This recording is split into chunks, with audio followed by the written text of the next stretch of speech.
ये एक detailed one shot series है, डिस्क्लेमर खुद पढ़ लेना। भाईजान, क्या आप मकसद के लिए तैयार हैं? मैं तैयार हूँ जनाब। क्या आप इंडिया से हैं? ये ले मकसद एक रैप्टा मारा ना सड़क पे देगा। मजाक ना करें जनाब।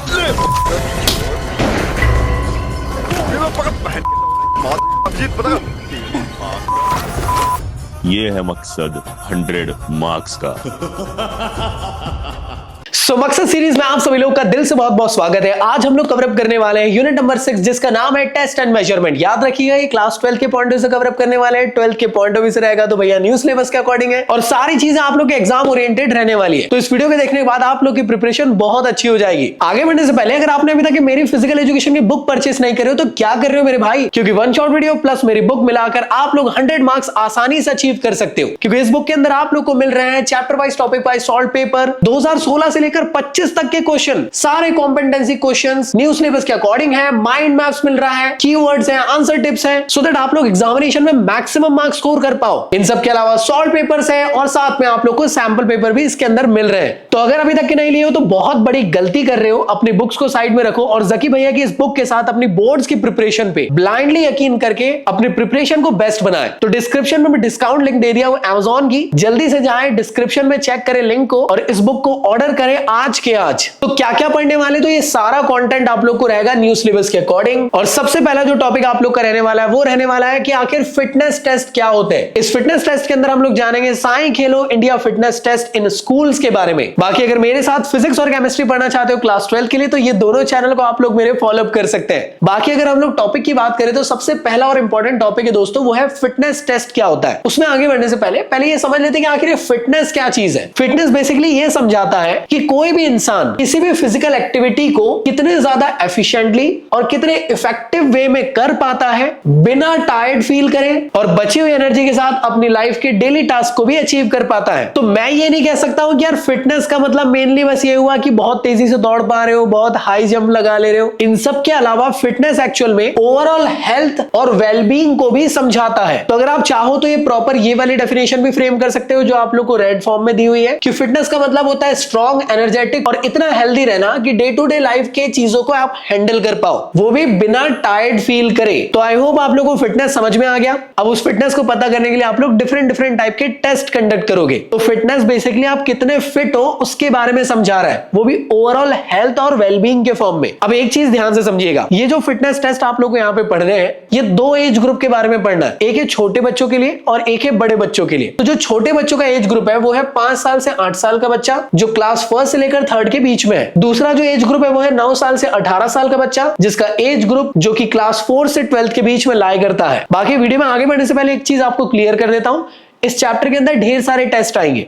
तो हर टेस्ट का क्या पर्पस है, कौन कौन से इक्विपमेंट की जरूरत पड़ रही है और वो जो स्पेसिफिक टेस्ट है उसका डायग्राम बनाना आप लोग को आना चाहिए। अगर ये सारी चीज अगर आप लोग कर पा रहे हो तो मेरी गारंटी कि आप सभी लोग बहुत अच्छे नंबर स्कोर कर लोगे। अब आप बोलोगे भैया प्रोसीजर नहीं याद करना है क्या? अगर आप लोगों को किसी भी टेस्ट का डायग्राम याद है तो आप लोग उसकी प्रोसीजर आराम से बना पाओगे। मतलब रटो मत, सिर्फ समझते हुए चलो और कुछ जो बेसिक की पॉइंट्स है उसको मैं आप लोग को बताते हुए चलूंगा। तो सबसे पहले हम लोग देखने वाले उस एज ग्रुप के बारे में जो कि 5 साल से 8 साल के बच्चे हैं जिनको क्लास 1 से 3rd के बीच में माना जाता है। अब ये छोटे बच्चे प्राइमरी क्लास के अंदर है, तो यहाँ पे हम लोग सबसे इंपॉर्टेंट जो इन पे ध्यान देते हैं वो है इनकी फंडामेंटल मूवमेंट स्किल्स के ऊपर, क्योंकि ये प्रोवाइड करती है building block for their many physical activities like playing game, dance, sports. तो जितने भी ये छोटे बच्चे हैं साई खेलो फिटनेस टेस्ट के अकॉर्डिंग 3 टेस्ट इन लोगों के लिए हम लोग को कंडक्ट करना है इनके फिटनेस को पता करने के लिए। तो सबसे पहले हम लोग को पता करना है उनका बॉडी का कंपोजिशन, क्या वो मोटे हैं, दुबले हैं, पतले हैं, किस तरीके के हैं, उसको पता करने के लिए आप BMI टेस्ट कंडक्ट करवाओगे। अगर आप लोग को उनके लिम्स के कोऑर्डिनेशन को पता करना है दोस्तों तो उसके लिए हम लोग प्लेट टैपिंग मेथड नाम की एक मेथड को यूज करके टेस्ट कंडक्ट करेंगे। अगर आप लोग को उनकी बॉडी के बैलेंस को पता करना है तो उसके लिए हम लोग को फ्लेमिंगो बैलेंस टेस्ट को कंडक्ट करना है। तो एक एक करके हम लोग चीजों को देखते हैं। सबसे पहला जो टेस्ट आप लोग के लिए होगा छोटे बच्चों के लिए वो है बॉडी मास इंडेक्स टेस्ट। इसके थ्रू आप लोग बॉडी के कंपोजिशन को पता कर सकते हो कि बॉडी के अंदर मसल और फैट का किस तरीके से डिस्ट्रीब्यूशन है। क्या आप बहुत दुबले हो, क्या आप फिट हो, क्या आप बहुत मोटे हो या क्या आप थोड़े बहुत मोटे हो तो आपका बॉडी का कंपोजिशन कैसा है वो आप लोग को बीएमआई के थ्रू पता चल जाता है। बीएमआई टेस्ट के अंदर आप लोग को दो चीजें लगती है, आपकी हाइट कितनी है और आपका वेट कितना है। तो ये दोनों चीजों को आप लोग को मेजर करना है। इसलिए इक्विपमेंट में आप लोग को एक नॉर्मल सरफेस लगेगा, वेट मशीन लगेगी और एक मेजरिंग टेप लगेगा। तो प्रोसीजर किस तरीके से होगी, सबसे पहले आप लोग की मेजरिंग टेप के थ्रू हाइट को मेजर कर लिया जाएगा। उसके बाद वेट मशीन में आपको खड़े होकर ये चेक कर लेना है कि आपका वेट कितना है। अगर आपकी दोनों वैल्यूज निकल जाती है इसको नोट डाउन करना है और बीएमआई के फॉर्मूले में इसको पुट कर देना है। तो बीएमआई का फॉर्मूला क्या होता है दोस्तों, BMI which is equal to weight upon height का स्क्वायर। यहां पे जो वेट है दोस्तों याद रखिएगा ये केजी में होना चाहिए और जो हाइट है हमेशा आप लोग को मीटर में कंसीडर करना है, ना सेंटीमीटर में, ना इंच में, ना ही फीट में। तो आप कन्वर्ट करिएगा और उसको मीटर में डालिएगा। तो आप भी अभी करके देखो, आपकी जो वेट है उसको यहां पे रखो और जो आपका हाइट है उसकी वैल्यू यहां पे रखिए। जो वैल्यू आप लोग यहां कैलकुलेट होकर आएगी उसके अकॉर्डिंग आपको पता चल जाएगा कि आपका बॉडी कंपोजिशन कैसा है। तो अगर आपकी वैल्यू 18.5 से कम आती है तो आप अंडरवेट के अंदर हो। अगर आपकी वैल्यू 18.5 से लेकर 24.9 के बीच में आती है तो ये सबसे बेस्ट बॉडी कंपोजिशन होता है, जिसको हम लोग कहते हैं नॉर्मल बॉडी कंपोजिशन और इसका एक और नाम है हेल्दी बॉडी कंपोजिशन। अगर 25 से लेकर 29.9 के बीच में आता है तो आप ओवरवेट की कैटेगरी के अंदर आ जाओगे और अगर 30 से अबव आता है दोस्तों तो याद रखिएगा आप ओबेसिटी की कैटेगरी के अंदर लाई करते हो। तो कमेंट बॉक्स में आप सभी लोग मुझे बताएंगे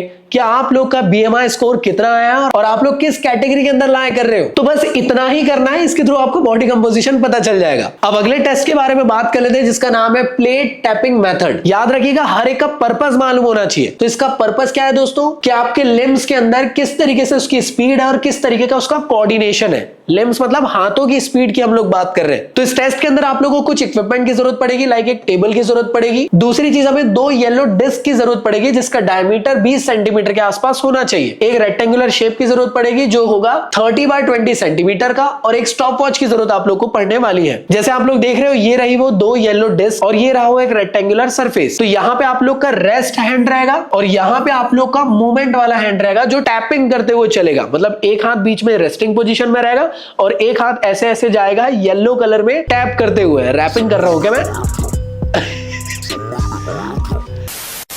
जैसे गेट सेट गो बोला जाएगा आप लोग को अपना डोमिनेंट हैंड को यूज करना है और टैपिंग करना शुरू कर देना है। लगभग 50 टाइम्स आप लोग को टैप करना है या मैं कह सकता हूं 25 फुल साइकिल में आप लोग को टैपिंग करना है और कोशिश करना है कि 20 सेकंड के अंदर ये टैपिंग कंप्लीट हो जाए। तो नेक्स्ट टेस्ट की बात कर लेते हैं दोस्तों, इसका नाम है फ्लेमिंगो बैलेंस टेस्ट। इसका पर्पस क्या है दोस्तों, कि आपका बॉडी किस तरीके से बैलेंस रहता है कि नहीं उसके बारे में जानने के लिए इस टेस्ट को कंडक्ट कराया जाता है। इस टेस्ट के अंदर हम लोग सिंगल लेग में एक इंसान को खड़ा करते हैं कुछ इस तरीके और खड़े करके रखते हैं और बॉडी को यहाँ पे बैलेंस करके रखना है उस दौरान। अगर बैलेंस बिगड़ा तो यार ये माना जाएगा कि आपके अंदर बॉडी का बैलेंस उतना अच्छा नहीं है। अगर आप लोगों ने इसको टाइम पे कर लिए, सही तरीके से कर ली तो मान लिया जाएगा आपका बॉडी का बैलेंस बहुत अच्छा है। तो इसके लिए कौन कौन से इक्विपमेंट की जरूरत पड़ेगी, एक नॉन स्लिपरी सरफेस की जरूरत पड़ेगी, स्टॉप वॉच की जरूरत पड़ेगी। अब दोस्तों करना क्या है इस टेस्ट में, तो इस टेस्ट में आप लोग को नॉर्मल खड़े होना है पहले, फिर अपने ये वाले पैर को ये वाले हाथ से पकड़ लेना और ये वाला हाथ सीधा रहना चाहिए और अपनी बॉडी को आप लोग को होल्ड करके रखना है, बैलेंस करके रखना है। और वो भी कितने देर तक के रखना है, 30 सेकंड तक के अपनी बॉडी को बैलेंस करके आप लोग को रखना है। अगर आप 30 सेकंड तक के अचीव कर लिए मान लिया जाएगा आपके बॉडी का बैलेंस बहुत अच्छा है और अगर नहीं कर पाए तो मान लिया जाएगा नहीं अच्छा। तो ये 3 टेस्ट थे जो छोटे बच्चों के लिए हम लोगों ने कंडक्ट करे। अब हम लोग बात कर रहे हैं बड़े बच्चों के लिए जिनका एज ग्रुप है 9 से लेकर 18 ईयर तक के और क्लास है 4 से लेकर 12 तक के। अब यहाँ पे जो बच्चे बड़े हो चुके हैं तो इनकी ओवरऑल फिजिकल फिटनेस को हम लोग को पता करना है दोस्तों। तो इसके लिए हम लोग डिफरेंट टाइप के फिजिकल एक्टिविटीज यहाँ पे इन लोगों के लिए करवाने वाले हैं। सबसे पहले बॉडी कंपोजिशन हम लोग पता करेंगे, तो उसके लिए हम लोग को बीएमआई कंडक्ट करना रहेगा। ये एकदम सेम वैसा ही रहेगा जैसे छोटे बच्चों के लिए करें। इसके बाद जितने भी बड़े बच्चे उनकी स्पीड को मेजर करने के लिए 50 मीटर स्पीड नाम से एक टेस्ट को कंडक्ट करवाना है। इनके एंडोरेंस को पता करने के लिए 600 मीटर रन या वॉक करवाना है। इनकी फ्लेक्सिबिलिटी को पता करने के लिए सिट एंड रीच टेस्ट को कंडक्ट करना है और इनके स्ट्रेंथ को पता करने के लिए लाइक एब्डोमिनल की करना है तो एब्डोमिनल पार्शियल कर्ल अप करना है, अपर बॉडी के लिए करना है तो पुशअप्स करवाना है फॉर गर्ल्स एंड बॉयज दोनों के लिए। तो चलिए एक करके देख लेते हैं। तो अगर मैं बीएमआई की बात करूं तो छोटे बच्चे हो या बड़े बच्चे हो सेम उसी टाइप से आप लोग का बीएमआई होगा, सेम वही फॉर्मूले में वैल्यू रखी जाएगी और वही वैल्यू के अकॉर्डिंग आप लोग का बॉडी कंपोजिशन कैलकुलेट होगा। तो इसको हम लोग थोड़ा सा स्किप कर ले रहे हैं क्योंकि इससे पहले भी सेम यही चीज पढ़ ली है, बट अगर एग्जामिनेशन में आता है तो दोनों जगह पे आप लोग को उसको कंसिडर करते हुए समझाना है। अब अगले टेस्ट की बात कर लेते हैं, वो है 50 मीटर स्टैंडिंग स्टार्ट। इसका मेन पर्पस क्या होता है दोस्तों, स्पीड पता करना और एक्सेलरेशन पता करना बॉडी का। इसमें इक्विपमेंट की जरूरत क्या पड़ेगी, एक मेजरिंग टेप लगेगा या फिर एक ऐसा ट्रैक लगेगा जो कि मार्क्ड हो, जहां पे लिखा हो कि हाँ भाई यहां से लेकर यहां तक के 50 मीटर है। प्रोसीजर क्या होती है दोस्तों, बहुत बेसिक प्रोसीजर है। एक 50 मीटर का आप लोग का ट्रैक रहता है, उसमें आप लोग को दौड़ना है पूरी तेजी से। मतलब पूरी जान लगा देना आप लोग को, जितना ज्यादा तेज दौड़ सकते हो उतना तेज दौड़ना है। तो जैसे गेट सेट गो बोला जाएगा, अपनी पूरी ताकत लगा के अपनी पूरी स्पीड के साथ आप लोग को 50 मीटर के ट्रैक को कवर अप करना है। जो जितना ज्यादा जल्दी कवर अप कर लेगा माना जाएगा उसकी इतनी ज्यादा स्पीड है। अब स्कोरिंग किस तरीके से होगी, तो 2 बार आप लोग के लिए ट्रायल्स होंगे और उसमें से जो वन ऑफ द बेस्ट वाला आप लोग करेगा दोनों में से, उसको कंसीडर किया जाएगा आप लोग के टेस्ट के स्कोरिंग के लिए। और जो जितना ज्यादा जल्दी कवर अप कर लेगा डिस्टेंस, माना जाएगा भाई सीधी बात है अच्छी स्पीड है, कम करा तो भाई कम स्पीड है। दोस्तों आप लोग का जो नेक्स्ट टेस्ट है जो आप लोग को पढ़ना है वो है 600 मीटर वॉक टेस्ट। इसको ना कई बार रन टेस्ट भी कहते हैं। इसके थ्रू क्या पता होता है, हम लोग किसी भी इंसान की कार्डियोवैस्कुलर फिटनेस या फिर एंडोरेंस को पता करते हैं। एंडोरेंस क्या होता था याद है, लंबे वक्त तक के किसी भी एक्टिविटी को कर पाना जो आप नहीं कर पा रहे हो। जो मन ना जानता। तो इसमें जो इक्विपमेंट क्या लगेगा भाई, 600 मीटर का एक ट्रैक लगेगा, स्टॉप वॉच लगेगा, खत्म कहानी। मान लेते हैं ये 600 मीटर का एक ट्रैक है, ये स्टार्टिंग पॉइंट है, यहां से दौड़ते हुए आना और यहां से आके घूमकर वापस आ जाना है। तो ये मान लेते हैं 600 मीटर का एक ट्रैक है। जैसे गेट सेट गो बोला जाएगा, पूरी ताकत से नहीं दौड़ जाना है। पूरी ताकत से दौड़ जाओगे तो हो सकता है आप लोग 100 मीटर में ही थक जाओगे। थकना नहीं है दोस्तों, लंबे वक्त तक के टिके रहना है। इसके लिए आप लोग फास्ट वॉक करते हुए चलोगे या धीरे धीरे दौड़ते हुए चलोगे, जिससे आप एनर्जी को सेव करते हुए इस पूरे के पूरे 600 मीटर के ट्रैक को कवर अप कर पाओगे। 600 मीटर के ट्रैक को कवर अप कर लेगा, माना जाएगा उसके अंदर उतना अच्छा एंडोरेंस है। अब यहाँ पे जो स्कोरिंग होगी मिनट और सेकंड के अंदर देखी जाएगी। यहाँ पे 2 चांस नहीं मिलता, एक ही चांस पे हो जाएगा क्योंकि 600 मीटर बहुत बड़ा ट्रैक है। दोस्तों नेक्स्ट टेस्ट की बात कर लेते हैं जिसका नाम है सिट एंड रीच टेस्ट। इसका मेन पर्पस क्या होता है, आपकी लोअर बॉडी की फ्लेक्सिबिलिटी को पता करना। लोअर बॉडी में भी कौन सी चीज होगा, बैक का और हैमस्ट्रिंग का। कौन से इक्विपमेंट की जरूरत पड़ती है, एक सिट एंड रीच नाम से एक बॉक्स होता है, उसकी जरूरत पड़ती है और साथ में कारपेट की जरूरत पड़ती है। तो ये किस तरीके से देखने को मिलता है, तो कुछ इस तरीके का आप लोग का सिट एंड रीच बॉक्स होता है। ये जो आप लोग को बॉक्स दिख रहा है ना दोस्तों, आप लोग को क्या करना है दोस्तों, अगर ध्यान से आप लोग अगर देख रहे होंगे तो आप लोग को अपने पूरे पैर को सीधे रखना है, मतलब आपको नी से मोड़ना भी नहीं है और अपनी बॉडी को जितना ज्यादा हो सके उतना ज्यादा आगे लेकर जाने की कोशिश करना है। यहाँ पे एक स्केल लगी रहती है दोस्तों, जो जितना ज्यादा आगे तक टच कर लिया जाता है उसकी वो वैल्यू को कैलकुलेट कर लिया जाता है। और सीधी बात है, जो जितना ज्यादा आगे जाएगा उतना ज्यादा उसकी लोअर बॉडी की फ्लेक्सिबिलिटी अच्छी मानी जाएगी। जो कम जाएगा माना जाएगा कि उसकी फ्लेक्सिबिलिटी उतनी अच्छी नहीं है। एक चीज याद रखना हमेशा कि जब इस टेस्ट को कंडक्ट कर रहे हो तो नॉर्मल आप लोग को जाना जितना आपकी बॉडी जा सकती है, जर्क मारते हुए आप लोग को नहीं जाना है। तो दोस्तों जो मैंने अभी आप लोगों को समझाया उसी तरीके से इस टेस्ट को कंडक्ट करना है। लाइक गेट सेट गो बोला जाएगा, गेट सेट गो क्या बोला जाएगा, स्टार्ट बोला जाएगा और आप लोग को ज्यादा से ज्यादा आगे होने की कोशिश करना है। तो जहां तक आप लोग जा पा रहे हो वहां पे आप लोग को लगभग 2 सेकंड तक के होल्ड करके रखना है और वो वैल्यू आप लोग का स्कोर मान लिया जाएगा। यहाँ पे जितनी भी स्कोरिंग होगी दोस्तों वो सेंटीमीटर में होगी। इस टेस्ट को सबसे पहली बार वेल्स और डिलॉन ने डिस्क्राइब करे हैं 1952 में, याद रख लेना एग्जामिनेशन में आजकल पूछ रहा है। ये डायग्राम आप लोग को बनाना है स्टिक डायग्राम के फॉर्म में। अगला आप लोग का जो टेस्ट इसका नाम है पार्शियल कर्ल अप टेस्ट। इसका मेन पर्पस क्या है दोस्तों, आप लोग के एब्डोमिनल मसल्स की स्ट्रेंथ और एंडोरेंस को पता करना। कौन से इक्विपमेंट की जरूरत पड़ती है, एक फ्लैट क्लीन सरफेस लगेगा, रिकॉर्डिंग शीट लगेगी, बस खत्म कहानी। अरे नॉर्मल क्रंचेस करना है।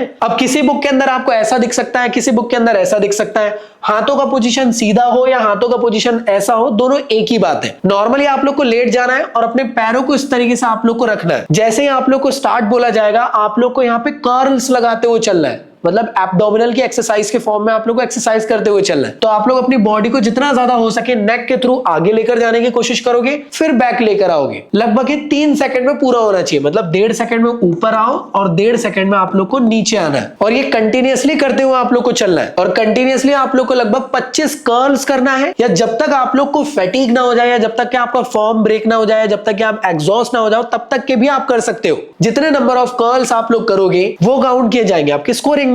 और एक चीज याद रखिएगा, जब कर्ल्स आप लोग कर रहे हो उस दौरान अगर आपका शोल्डर लगभग 2 इंच से ऊपर रेज नहीं हुआ तो उसको कर्ल नहीं माना जाएगा। अगला जो आप लोग का टेस्ट है दोस्तों इसका नाम है पुशअप टेस्ट। पुशअप टेस्ट के थ्रू आप लोग अपर बॉडी की स्ट्रेंथ और एंड्योरेंस दोनों को पता करते हो दोस्तों। इसके लिए आप लोग को नॉर्मल फ्लोर लगेगा या फ्लोर मैट लगेगी, बस और कुछ भी नहीं। इसकी जो प्रोसीजर है इसके लिए आप लोग को करना क्या है, कुछ इस तरीके का पोस्चर आप लोग को रखना है। फॉर बॉयज, बॉयज के लिए कुछ इस तरीके का पोस्चर होगा, ध्यान से देखिएगा। और गर्ल्स के लिए जो पोस्चर होगा उसमें अगर आप ध्यान दे रहे होंगे तो घुटनों को टिका के इन पुशअप्स को करना है। लड़कों को क्या करना है दोस्तों, बॉडी पूरी तरीके से एकदम सीधी रहनी चाहिए और आप लोग को पूरा नीचे जाना है और वापस आना है। तो जब आप लोग नीचे जाओगे तो आप लोग को हाथ के बीच में 90 डिग्री का एंगल यहाँ पे बनना चाहिए। इतना करोगे तो सही रहेगा। जब आप ऐसे ऐसे करोगे तो 90 डिग्री का एंगल आप लोग के हाथ के बीच में प्रॉपर बनेगा, ठीक है। तो इसमें स्कोरिंग कैसी होगी दोस्तों, जितने ज्यादा नंबर ऑफ पुशअप्स आप करोगे उतना अच्छी बात मानी जाएगी। तब तक के करते रहो जब तक कि आपका फॉर्म ब्रेक ना हो जाए, जब तक आप एग्जॉस्ट ना हो जाओ। गर्ल्स के लिए जो पुशअप्स है दोस्तों इसको मॉडिफाइड पुशअप्स के नाम से जाना जाता है। इनका पर्पस भी सेम है दोस्तों। इक्विपमेंट भी सेम ही लग रहा है, बस प्रोसीजर में हल्का सा चेंजेस ये है कि घुटने टेक कर ये चीज करनी है, बाकी जो उनकी स्कोरिंग है वो भी सेम ही होगी। अगले टॉपिक की तरफ हम लोग बढ़ते हैं दोस्तों। अगला आप लोग का टॉपिक है कि आप लोग को ना मेजरमेंट करना है कार्डियोवैस्कुलर फिटनेस के बारे में। अब आप कहोगे ये कार्डियोवैस्कुलर फिटनेस क्या चीज है अपने में? ये बताता है कि जो आपके लंग्स है, हार्ट है और जो ऑर्गन्स है वो किस तरीके से ऑक्सीजन को कंज्यूम कर रहे हैं, ट्रांसपोर्ट कर रहे हैं और यूटिलाइज कर रहे हैं। तो दोस्तों एक चीज याद रखिएगा, अगर आप लोग का कार्डियोवैस्कुलर फिटनेस उतना अच्छा नहीं है तो अगर आप लोग रेगुलर एक्सरसाइजेस करोगे तो उसके थ्रू आप लोग का कार्डियोवैस्कुलर फिटनेस जो है वो इंप्रूव हो जाता है। आपकी बॉडी के अंदर जो ब्लड का पंपिंग होता है और ऑक्सीजन का जो सप्लाई होता है वो सही तरीके से होने लग जाता है। और जब आप लोग रेगुलर एक्सरसाइज करोगे तो जो आपका VO2 मैक्स है वो भी इंक्रीज हो जाएगा। VO2 मैक्स मतलब जिसको हम लोग कहते हैं मैक्सिमम वॉल्यूम ऑफ ऑक्सीजन जो बॉडी कंज्यूम करती है। तो ये वर्डिंग यूज कर देना, थोड़ा अच्छा लगता है आंसर राइटिंग में। अब आप कहोगे भैया भैया भैया समझ में नहीं आया, एक और बार समझ लेते हैं। कार्डियोवैस्कुलर टेस्ट का मतलब ये होता है कितना सही आपका हार्ट और कितना सही आपका लंग्स वर्क कर रहा है जब आप रनिंग कर रहे हो, स्विमिंग कर रहे हो, साइकिलिंग कर रहे हो या किसी भी टाइप की एक्टिविटी कर रहे हो, वो भी लॉन्ग टाइम के लिए, और इस दौरान आप लोग थक नहीं रहे हो। तो अगर आप लोग कोई भी एक्टिविटी को लंबे टाइम तक के कर रहे हो, थक नहीं रहे हो, उसका मतलब आपके अंदर कार्डियोवैस्कुलर फिटनेस बहुत अच्छी है। और अगर आप बहुत जल्दी थक जा रहे हो उसका मतलब कार्डियोवैस्कुलर फिटनेस पे आपको ध्यान देना जरूरी है। अब आखिर आपका कार्डियोवैस्कुलर फिटनेस किस तरीके का है, क्या सही है नहीं है, इसको पता करने के लिए टेस्ट को कंडक्ट करना पड़ेगा जिसका नाम है हार्वर्ड स्टेप टेस्ट। इसका पर्पस क्या होता है? सीधी बात है, आपकी बॉडी के अंदर कार्डियोवैस्कुलर फिटनेस को पता करना। इसके लिए इक्विपमेंट की क्या जरूरत पड़ती है? तो एक स्टेप्स लगेंगे, आपको स्टॉपवॉच लगेगी और ये टेपिंग वगैरह की जरूरत नहीं भी है, ऐसा मतलब ये रईस लोगों के चोचले। प्रोसीजर की अगर मैं बात करूं तो कैसे आप लोग को इसको करना है तो ध्यान से देखिएगा। ये रहा आप लोग का एक स्टेप, दिख रहा है? ये है भाई एक स्टेप। आपको करना क्या है, एक बार स्टेप अप होना है, फिर स्टेप डाउन होना है, फिर स्टेप अप होना है, फिर स्टेप डाउन होना है, और ये कंटिन्यू करते हुए चलना। तो बेसिकली जो पार्टिसिपेंट है उसको स्टेप अप स्टेप डाउन करते हुए चलना है बेंच पे, वो भी at the rate of 30 step पर मिनट। इसका मतलब ये हुआ कि हर 2 सेकंड के अंदर एक स्टेप आप लोग को कंप्लीट करना है। ये आप लोग को लगभग 5 मिनट तक के कंटिन्यू करते हुए चलना है जब तक कि आप थक ना जाओ। जैसे आप लोग एग्जॉस्ट हो जाते हो उसके बाद आपके पल्स को मेजर किया जाएगा। पहले आपकी पल्स मेजरमेंट होगी 1 से 1.5 मिनट के अंदर, फिर सेकंड आप लोग का मेजरमेंट होगा लगभग 2 से 2.5 मिनट के अंदर, फिर से पल्स को मेजर किया जाएगा, फिर थर्ड टाइम यहाँ पे 3 से 3.5 मिनट के अंदर फिर से पल्स को मेजर किया जाएगा। और जो वैल्यूज यहाँ से निकल के आएगी उसको अभी हम लोग फॉर्मूले में रखेंगे, मैं अभी आपको बताता हूँ। बाकी इसके बारे में कुछ और डेटा के बारे में अगर मैं बताऊं तो 1943 में ब्रोहा नाम से एक बंदा था, उनने इस टेस्ट को लेकर आया है। यहाँ पे जो स्टेप यूज होता है दोस्तों मेल और फीमेल के लिए डिफरेंट टाइप के होगा। मेल के लिए 20 इंच की हाइट होगी इस बॉक्स की और फीमेल के लिए 16 इंच के बॉक्स की हाइट होगी। संसार में कितना भेदभाव है। तो हार्वर्ड स्टेप टेस्ट के अंदर एक स्पेशल फॉर्मूला होता है जिसके थ्रू आप लोग फिटनेस इंडेक्स स्कोर निकालते हो। ये फॉर्मूला किस तरीके से होता है? Fitness index score which is equal to duration of the exercise in second into 100 upon 5.5 into pulse count of 1 से लेकर 1.5 मिनट आफ्टर दी एक्सरसाइज। जो आप लोगों ने वैल्यू निकाले थे, जो वैल्यू यहां से निकल के आएगी उसके अकॉर्डिंग आप लोग को चार्ट में देखना है। अगर वैल्यू अप टू 49 आती है मतलब पुअर है, अगर 50 to 80 आती है इसका मतलब एवरेज है, 81 से ऊपर आती मतलब गुड कैटेगरी के अंदर आप लोग लाए करोगे। तो दोस्तों जो टॉपिक अभी आप लोगों को पढ़ाया उसके रिगार्डिंग मैंने कुछ इंपॉर्टेंट आप लोग के एमसीक्यूज लेकर आया हूं। दोस्तों इसको जल्दी से आप लोगों को पॉज करके कमेंट बॉक्स में जो आंसर बताना है कि आप लोगों ने क्या आंसर करे हो। तो दोस्तों इन सभी क्वेश्चन के आंसर आप लोगों को मेरी बुक के अंदर मिल जाएंगे। इसके अलावा ढेर सारे और भी प्रीवियस ईयर के क्वेश्चंस मैंने मेरी बुक के अंदर ऐड किया हूं। तो प्लीज आप लोग से रिक्वेस्ट है वीडियो को यहीं पे पॉज करें और बुक से एक बार जल्दी से रिवाइज कर ले। दोस्तों इसके अलावा प्रीवियस ईयर में आए हुए इंपॉर्टेंट क्वेश्चन और जो हॉट क्वेश्चन आप लोग के लिए बन सकते हैं अभी तक के जितने टॉपिक पढ़े उसके रिगार्डिंग वो रहे सारे के सारे क्वेश्चंस। अगर आपको लगे तो इसका स्क्रीनशॉट ले सकते हो। इन सब के प्रॉपर आंसर मैंने आप लोग को पेज नंबर के साथ यहाँ पे बता दिया हूं सभी के कि किसका आंसर कहां पे आप लोग को देखने को मिलने वाला है, वो हमारी बुक के अंदर आप लोग को मिल जाएगा। तो प्लीज आप लोग से रिक्वेस्ट है इनके पेजेस खोलिएगा और बुक के अंदर से सारी चीजों को रिवाइज कर लीजिएगा। कई लोग बोलेंगे भैया यार इतना प्रमोशन कर रहे हो बुक का, भाई बहुत मेहनत से बनाया हूं आप लोग के लिए और मैं चाहता हूं कि सिर्फ वीडियोस के सहारे आप ना बैठे रहो, बुक के सहारे भी आप लोग क्वेश्चंस की प्रैक्टिस कर लो जिससे 100 मार्क्स गारंटेड हो जाए आपके। तो चलिए बात करते हैं नेक्स्ट टॉपिक के बारे में जिसका नाम है बेसाल मेटाबॉलिक रेट, जिसको हम लोग बीएमआर के नाम से भी जानते हैं। अब ये बेसाल मेटाबॉलिक रेट या जिसको हम लोग बीएमआर है, इसको मतलब क्या होता क्या ये? तो सिंपल वे में समझने की कोशिश कर लो। हर एक आलसी इंसान को भी जिंदा रहने के लिए एक सफिशिएंट अमाउंट की कैलोरी को कंज्यूम करना ही करना है। अगर वो उसको कंज्यूम नहीं करेगा तो उसकी बॉडी सही तरीके से फंक्शनिंग नहीं कर पाएगी, क्योंकि आप लोग अगर किसी दिन रेस्ट भी कर रहे हो उस दौरान आपकी बॉडी कंटिन्यूअसली वर्क करती रहती है, ब्रीथिंग के लिए, ब्लड सर्कुलेशन के लिए, रेस्पिरेशन के लिए, एक्सक्रेटरी सिस्टम के लिए, डाइजेशन सिस्टम के लिए। तो इन सब के लिए भी एनर्जी की जरूरत पड़ती है। तो जो मिनिमम अमाउंट की कैलोरी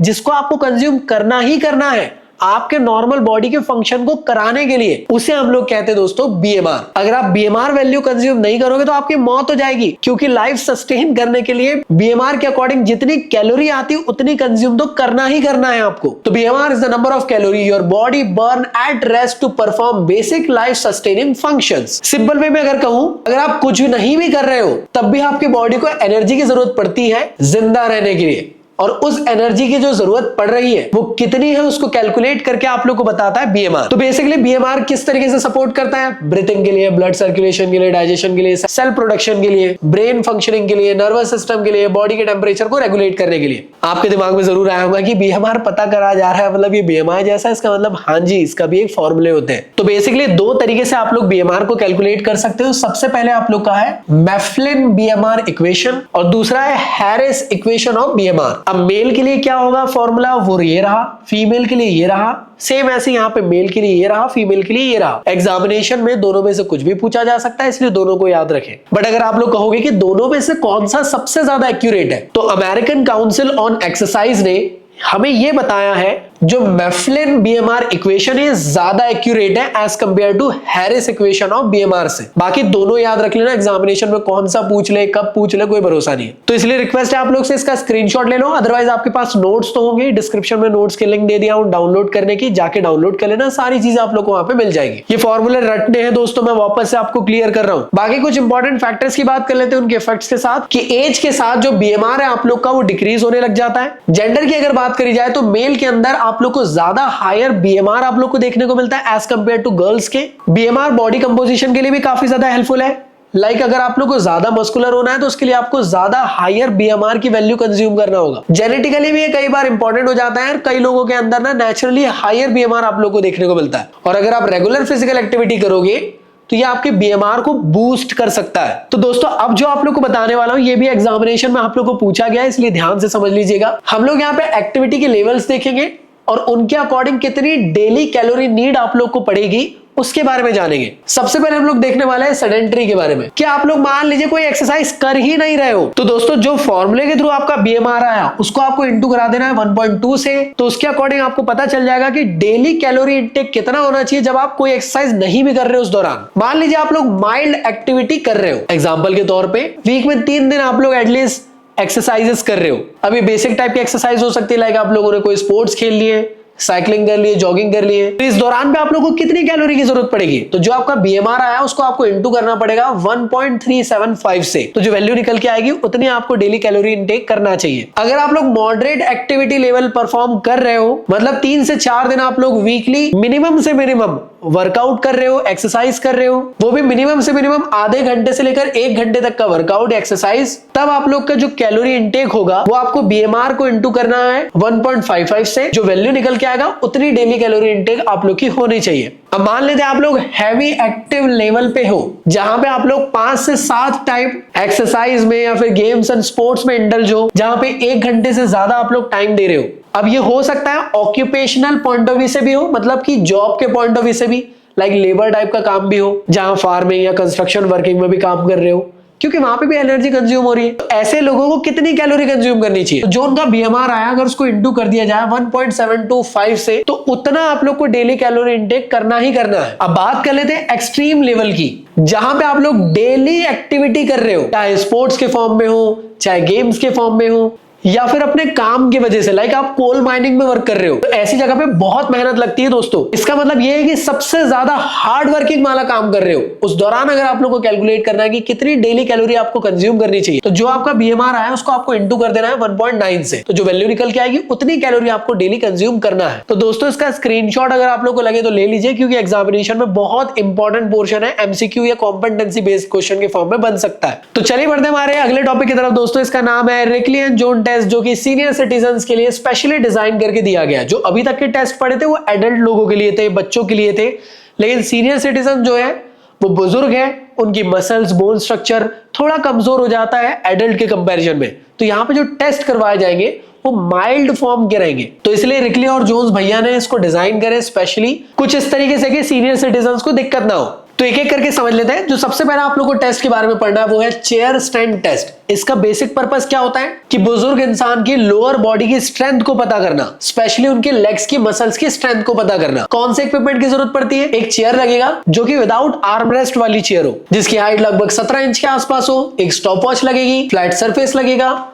और करना क्या है, जिस तरीके से आप लोग को बुजुर्ग इंसान को बैठा देना, हाथों को क्रॉस करके उठाना है, फिर बैठाना है, फिर उठाना है, बैठाना है, उठाना है, बैठाना है, कुछ इस तरीके से इसका प्रोसीजर रहेगा। तो वही चीज को आप लोग को यहाँ पे लिखना है दोस्तों। जैसे गो बोला जाएगा, उठो बैठो, ये कराना चालू कर देना। तब तक के कराना है, 30 सेकंड तक के कराना है। और उस 30 सेकंड के अंदर जितने भी नंबर ऑफ उठना बैठना होगा उसको कैलकुलेट कर लिया जाएगा। और जो total number of correct full stand आप लोग को देखने को मिले विद इन 30 सेकंड, उसको स्कोरिंग में कंसीडर किया जाएगा। जो भी आप लोग की वैल्यू निकल के आती है दोस्तों, उसको इस चार्ट में आप लोग को देखना है और देखना है कि कहां वो लाया करते हैं। मैन के लिए यहाँ पे, वुमेन के लिए यहाँ पे, उनकी एज की वैल्यू भी दी हुई है यहाँ पे। और जो भी वैल्यू आती है, मान लीजिए उनकी वैल्यू आ गई 13 और मेल है वो, और उनकी एज 61 है, तो 61 है तो मतलब यहां लाया करेंगे 13, मतलब कि बिलो एवरेज आ गई। अब आप बोलोगे भैया ये चार्ट याद रखना है क्या? बिल्कुल भी चार्ट याद नहीं रखना है। एग्जामिनेशन में बस इतना भी समझा दोगे और डायग्राम बना दोगे, पूरे नंबर मिल जाएंगे। अगला आप लोग का जो टेस्ट है दोस्तों, इसका नाम है आर्म कर्ल टेस्ट। बेसिकली इसका पर्पस क्या है? बुजुर्ग इंसान की अपर बॉडी की स्ट्रेंथ और एंडोरेंस को पता करना। कौन से इक्विपमेंट लगेंगे? तो 5 पाउंड का डंबल लगेगा वुमेन के लिए और 8 पाउंड का डंबल लगेगा मैन के लिए।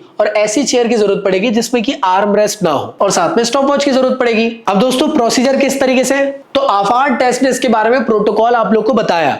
वो प्रोटोकॉल किस तरीके से रहेगा कि आप लोग को नॉर्मल इस तरीके से बैठना है और डंबल को कुछ इस तरीके से पकड़ लेना। आप लोग को डंबल को नीचे ले जाना है, फिर आप लोग को कर्ल करना है, फिर नीचे ले जाना है, फिर कर्ल करना है, फिर नीचे ले जाना है, फिर कर्ल करना है। अब दोस्तों कितने देर तक के करना है? तो लगभग 30 सेकंड के अंदर जितने भी कर्ल्स हो सकते हैं उसकी वैल्यू को कैलकुलेट कर लिया जाएगा। फोर्सफुली नहीं कराना, बुजुर्ग इंसान है। और दोस्तों जितने भी आपके कर्ल्स निकल के आते हैं उसको आपको इस चार्ट में देख लेना, उनकी एज के अकॉर्डिंग, उनके जेंडर के अकॉर्डिंग, और पता कर लेना कि उनकी कौन सी कैटेगरी के अंदर आ रहे हैं। क्या वो एवरेज के अंदर है, बिलो एवरेज के अंदर है, या फिर अबव एवरेज के अंदर आ रहे हैं। क्या ये चार्ट याद करना है? बिल्कुल नहीं। अगला आप लोग का टेस्ट है दोस्तों, इसका नाम है chair sit and reach test. बड़े लोगों के लिए सिट एंड रीच बेंच की जरूरत पड़ी थी, लेकिन बुजुर्ग इंसान है तो हम लोग यहाँ पे सिट एंड रीच बेंच को यूज नहीं करेंगे। हम लोग नॉर्मल चेयर को यूज करके इनकी लोअर बॉडी की फ्लेक्सिबिलिटी को पता करेंगे। तो इक्विपमेंट में क्या लगेगा? एक रूलर लगेगी, स्केल, चेयर लगेगी जिसकी हाइट लगभग 44 सेंटीमीटर के आसपास होनी चाहिए। कुछ इस तरीके से बुजुर्ग इंसान को बैठा देना है, ये पैर को पूरा सीधा रखना है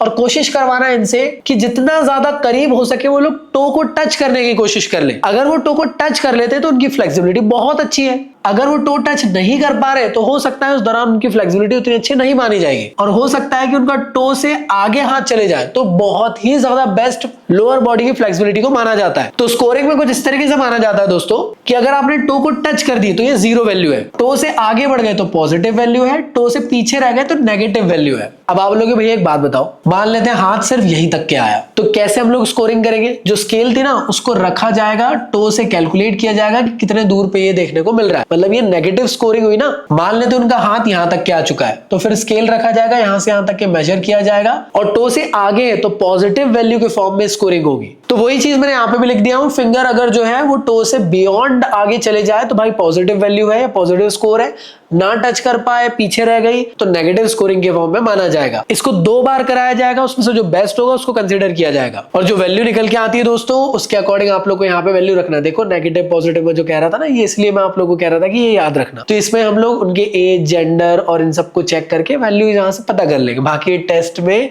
ये टेबल आपको याद नहीं करना। नेक्स्ट टेस्ट की अगर बात करी जाए तो उसका नाम है बैक स्क्रैच टेस्ट। इस बैक स्क्रैच टेस्ट के थ्रू हम लोग अपर बॉडी की फ्लेक्सिबिलिटी को पता करते हैं। अपर बॉडी में भी स्पेशली शोल्डर की फ्लेक्सिबिलिटी को हम लोग पता करते हैं। इसमें भी हम लोग को एक मेजरिंग टेप या फिर रूलर की जरूरत पड़ेगी, पेन पेपर वगैरह की जरूरत पड़ेगी। करना क्या है? बुजुर्ग इंसान को इस तरीके से खड़े करा देना और दोनों हाथ को टच कराने की कोशिश करना है। अगर ये कंप्लीटली टच हो जाता है तो 0 माना जाएगा, अगर आर पार हो जाता है मतलब तो पॉजिटिव वैल्यू मानी जाएगी, और जैसे यहाँ पे टच नहीं हो पा रहा है तो इसे हम लोग नेगेटिव वैल्यू या नेगेटिव स्कोर के फॉर्म में कंसीडर करेंगे। तो अगर ये टच नहीं हो पा रहा है तो स्केल के थ्रू हम लोग यहाँ से यहाँ तक मेजर कर लेंगे कि कितना नहीं हो पा रहा है, और जो भी वैल्यू आप लोग की निकल के आती है मैन वुमेन के अकॉर्डिंग, उनकी एज के अकॉर्डिंग जो भी पॉजिटिव नेगेटिव वैल्यू आई उसको चेक करके आप लोग वैल्यू पता कर सकते हो कि एवरेज में है, बिलो एवरेज में या फिर अबव एवरेज में। बाकी ये टेबल भी यहाँ पे याद नहीं करना है। अगले टेस्ट की बात करते हैं दोस्तों, इसका नाम है 6 मिनट वॉक टेस्ट। बुजुर्ग लोगों की एरोबिक फिटनेस या मैं कह सकता हूं उनके एंडोरेंस को पता करने के लिए इस टेस्ट को कंडक्ट करवाया जाता है। इस टेस्ट के अंदर आप लोग को मेजरिंग टेप की जरूरत पड़ती है और स्टॉपवॉच की जरूरत पड़ती है और एक ऐसा ट्रैक आप लोग को बनाना है स्पेशली। अगर आप लोग इस ट्रैक को ध्यान से देख रहे होंगे तो यहां से लेकर यहां तक ये 20 यार्ड का है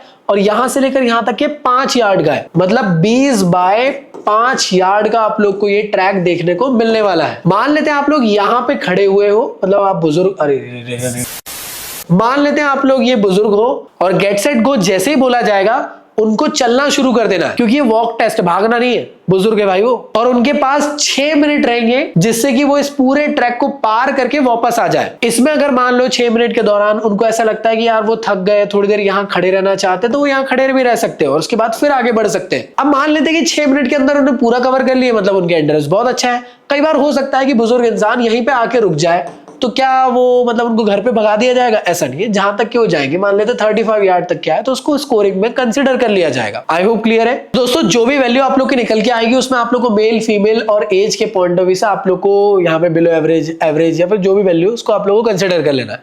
बाकी ये भी नहीं आने वाला है, मतलब ये टेबल नहीं आने वाला है।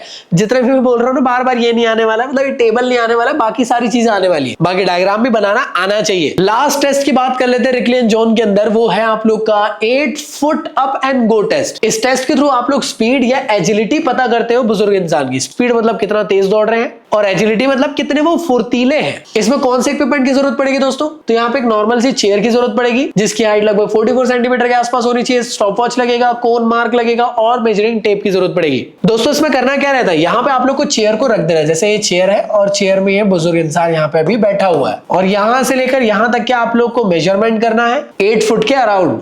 और करना क्या है, जैसे गेट सेट गो बोला जाएगा बुजुर्ग इंसान को उठना है जल्द से जल्द और जितना ज्यादा जल्दी हो सके घूम कर वापस आके बैठ जाना है। याद रखिएगा जितना ज्यादा जल्दी हो वहां से घूम कर वापस आ सकते हैं उतना अच्छा रहेगा उन लोगों के लिए, क्योंकि स्टॉपवॉच में हम लोग स्कोरिंग कर रहे हैं उनके टाइम की। और एक चीज याद रखिएगा, बुजुर्ग लोगों को यहाँ पे दौड़ना नहीं है, वॉक करते हुए चलना है, तो फास्ट वॉक करते हुए चलेंगे वो। और लगभग 2 बार इसको करवाया जाएगा, जो बेस्ट रहेगा उसको कंसीडर किया जाएगा और जो टाइम सेकंड के अंदर कैलकुलेट होगा उसके अकॉर्डिंग मैन वुमन के अकॉर्डिंग एज के अकॉर्डिंग इनकी वैल्यू को पता कर लिया जाएगा। एवरेज, बिलो एवरेज या फिर अंडर एवरेज के अंदर ये आ रहे हैं और ये टेबल आपको नहीं आएगा, बाकी टेस्ट आएगा। तो चलिए देखते हैं हमारे लास्ट टॉपिक के बारे में जिसका नाम है जॉनसन मैथली टेस्ट। क्या करना रहता है बेसिकली, इसका पर्पस क्या है? इसका जो बेसिक पर्पस होता है एक्चुअल में आप लोग किसी भी इंडिविजुअल एथलीट की फिजिकल एबिलिटीज को इवैल्यूएट करने के लिए इसको परफॉर्म करवाते हो। अब आप बोलोगे भैया फिजिकल एबिलिटीज को मेजर करना है मतलब क्या? अरे उस इंसान की आप स्ट्रेंथ को, एजिलिटी को, स्पीड को मेजर करोगे। एजिलिटी मेरे ख्याल से समझते हो ना, फुर्तीलापन, कितने तेजी से आप कितने फुर्तीले हो, वो चीज को मेजर किया जाएगा। या फिर मैं आप लोग को ये भी कह सकता हूं कि यार जॉनसन मैथली टेस्ट के थ्रू आप लोग अपनी बॉडी के न्यूरोमस्कुलर फंक्शन को यहाँ पे मेजर कर रहे हो। अब ये टेस्ट जो है ये क्या है, सिंपल फॉर्म का है? नहीं भाई, एक्चुअल में ये जो टेस्ट है 4 मोटर स्टंट से आप लोग को यहाँ पे परफॉर्म करने। मोटर स्टंट मतलब अपनी बॉडी को इधर से उधर कुदाना फुदाना है। 4 कौन से फॉर्म है? तो पहला होता है फ्रंट रोल, दूसरा होता है बैक रोल, थर्ड होता है जंप हाफ टर्न और लास्ट होता है जंप फुल टर्न। अब यहाँ पे टेस्ट का एरिया कैसा रहता है इसको समझते हैं। यहाँ पे एक मैट रहती है जिसकी लेंथ आप लोग को 15 फीट देखने को मिलेगी, यहाँ से लेकर यहाँ तक की 15 फीट है और इसकी जो विड्थ है आप लोग को देखने को मिलेगी 2 फीट की। और ये जो 15 फीट है एक्चुअल में 10 पार्ट्स में डिवाइडेड है, 10 सेक्शन में डिवाइडेड, 1 2 3 4 5 6 7 8 9 10 इस तरीके से। अब आइए जानते हैं एक एक करके कि आखिर फ्रंट रोल को कैसे परफॉर्म किया जा रहा है। तो फ्रंट रोल को परफॉर्म करने के लिए सबसे पहले ना आपको उस एरिया में खड़े होना है जहां से इसको स्टार्ट करना है, मतलब एकदम ये वाला पॉइंट, ठीक है। और याद रखिएगा यहाँ पे आप लोग को रोल करते हुए सेंटर लाइन तक के पहुंच जाना है। और याद रखिएगा जब आप रोल करोगे तो उस टाइम पे आपको लड़खड़ाना नहीं है। और जैसे आप लोगों ने एक बार रोल कर लिया उसके बाद आपको सेकंड टाइम फिर से रोल करना है। अब ये जो सेकंड रोल है कहां से स्टार्ट करना है? जहां पे पहला वाला रोल खत्म हुआ। तो कुछ इस तरीके से आप लोग का फ्रंट रोल यहाँ पे मतलब परफॉर्म किया जाएगा। मान लो अगर आप लोगों ने सही तरीके से एक बार रोल करे तो आप लोग को 5 पॉइंट्स यहाँ पे दिए जाते हैं और जब आप उसको सेकंड टाइम अच्छे से परफॉर्म कर देते हैं तो आप लोग को फिर से 5 पॉइंट दे दिए जाते हैं, मतलब आप लोग के यहाँ पे 10 पॉइंट्स हो जाते हैं। और याद रखना अगर आप ये रोल करते टाइम अगर लड़खड़ा गए या फिर आप लोग ज्यादा आगे चले गए तो उस टाइम पे आप लोग के ना 2 पॉइंट्स यहाँ पे डिडक्ट कर दिए जाते हैं। अब नेक्स्ट है आप लोग का बैक रोल। बैक रोल को कैसे करना है? और जैसे फ्रंट रोल था वैसे ही बस बैक फॉर्म में आप लोग को रोल होते हुए चलना है। तो यहाँ पे भी सेम वैसे ही आप लोग को परफॉर्म करना है। आप लोग को बैक रोल करते हुए सेंटर लाइन तक के पहुंचना है और उसके बाद फिर से एक और बार बैक रोल परफॉर्म करना है और ऐसे करके आप लोग एंड लाइन पे पहुंच जाओगे। और सेम जैसे यहाँ पे फ्रंट रोल में आप लोग को पॉइंट्स दिए गए थे, अगर आप लोग सही तरीके से करेक्ट वे में अगर आप लोग रोल को करते हो तो आप लोग को 5-5 पॉइंट दे दिए जाते हैं ईच रोल के, और टोटल आप लोग के 10 पॉइंट्स यहाँ पे हो जाते हैं। और सेम टू सेम जैसे अगर आप लोग यहाँ पे लड़खड़ा गए या फिर आप लोग कुछ ज्यादा ही आगे चले गए लाइन से, तो आप लोग के 2 पॉइंट्स यहाँ पे कट कर दिए जाते। तो एकदम फ्रंट रोल जैसे ही, टेंशन ना ले, बस आप लोग को यहाँ पे बैक फ्लिप करना है और कुछ नहीं, फ्लिप नहीं रोल करना है। नेक्स्ट है आप लोग का जंपिंग हाफ टर्न। अब इसको देखो यार, मैं बोल कर तो नहीं समझा पाऊंगा, वीडियो के थ्रू आप लोग समझने की कोशिश करो। आप लोग को स्टार्टिंग पॉइंट में खड़े रहना और कुछ इस तरीके से जंप करना है कि आप लोग हाफ यहाँ पे टर्न ले लो, जैसे आप लोग को वीडियो में दिख रहा हो। और जब आप टर्न ले रहे हो तो उस टाइम पे आप लोग को याद रखना है एक चीज, कि आप लोग को एक लाइन को स्किप करते हुए आगे की लाइन की तरफ बढ़ते हुए चलना है। और फिर जैसे एक बार आप लोग कूद गए, उसके बाद सेम आप लोग को एक और बार कूदना है हाफ टर्न लेते हुए, जैसे आप लोग को वीडियो में देखने को मिल रहा है। और कब तक इसको परफॉर्म करना है भाई? लास्ट तक इसको परफॉर्म करना है, जब तक कि आप लोग का खत्म ना हो जाए। तो लगभग यहाँ पे आप लोग 4 टाइम्स आप लोग जंप करने वाले हो। और मान लो अगर आप लोगों ने 4 एग्जीक्यूशन सही तरीके से कर पाए हो जंपिंग के, तो आप लोग को 10 पॉइंट्स यहाँ पे दे दिए जाएंगे। और अगर मान लो अगर आप लोग लड़खड़ा गए या फिर आगे पीछे हो गए या फिर लाइन के आगे पीछे चले गए, तो आप लोग के यहाँ 2 पॉइंट्स यहाँ पे डिडक्ट कर लिए जाएंगे। अब नेक्स्ट है आप लोग का जंपिंग फुल टर्न। अब ये क्या है भैया? तो ये एकदम सेम टू सेम ही है जंपिंग हाफ टर्न जैसे, बस यहाँ पे आप लोग को फुल टर्न लेना और कुछ भी नहीं। जैसे वहां पे जंपिंग हाफ टर्न में हाफ टर्न ले रहे थे, यहाँ पे आप लोग को स्टार्टिंग लाइन में खड़े रहना और पूरा फुल टर्न लेते हुए आप लोग को जाना। और सेम टू सेम जैसे आप लोग जंपिंग हाफ टर्न में आप लोगों ने देखे थे, सेम यहाँ पे भी आप लोग को कॉन्सेप्ट रहेगा कि आप लोग स्टार्टिंग लाइन में खड़े रहोगे और जैसे आप जंप लोगे तो याद रखना जो बीच वाला आप लोग की लाइन है, मतलब जहां आप खड़े हो उसके बाद जो लाइन है उसको स्किप करते हुए उसके बाद वाली लाइन पे आप लोगों को कूदना है, मतलब मिडल वाली लाइन को आपको छोड़ देना है। और अगर आप लोग परफेक्टली जंप कर लेते तो आपको 10 पॉइंट्स मिल जाएंगे। मान लो अगर आप लोग मतलब लड़खड़ा गए, गलत हो गया कुछ, तो आपके 2 पॉइंट्स यहाँ पे काट लिए जाएंगे। आई होप आप लोग को ये वाला टेस्ट समझ में आ गया होगा। एक चीज मैं आप लोग को बताना चाहता हूँ, ये पहली बार इंट्रोड्यूस करा गया ये वाला टेस्ट, तो हो सकता है एग्जाम में ये पूछा जरूर जाए रिकली एंड जॉन टेस्ट के और वाले ऑप्शन में। तो ये काफी इजी टेस्ट है, अच्छे नंबर आप लोग को दिला देगा, बहुत इजी है, कंफ्यूज मत होना बस आप लोग। इस चैप्टर के नोट्स आप लोग को मिल जाएंगे मेरे वेबसाइट या एप्लीकेशन पे, डिस्क्रिप्शन पे लिंक उसकी गिवन है, वहां से जाके जल्द से जल्द मेरे प्रीमियम नोट्स को डाउनलोड कर लीजिए, जिससे आप लोग का रिवीजन और ज्यादा अच्छा हो पाएगा। बाकी क्वेश्चन की प्रैक्टिस ढेर सारी करनी है, कैसे क्वेश्चंस फ्रेम करना है, कौन सी गलती नहीं करनी है, कौन सी आंसर टिप्स आप लोग के लिए हो सकती है, कौन से कीवर्ड्स को यूज करना है, सब कुछ मैंने मेरे इस बुक के अंदर आप लोग के लिए ऐड कर दिया हूं, जिससे कि पी में 100 मार्क्स लाना आसान हो जाए बहुत ज्यादा। डिस्काउंट वाली जल्दी से जाए, इस बुक को आज ही ऑर्डर करें और अपनी प्रिपरेशन को बेस्ट बनाए। बाकी मैं मिलता हूं नेक्स्ट वीडियो में, जब तक के लिए गुड बाय। पढ़ाई करते रहो, सदा सेक्सी रहो मेरे स्टूडेंट्स, मेरी जान। Bye bye.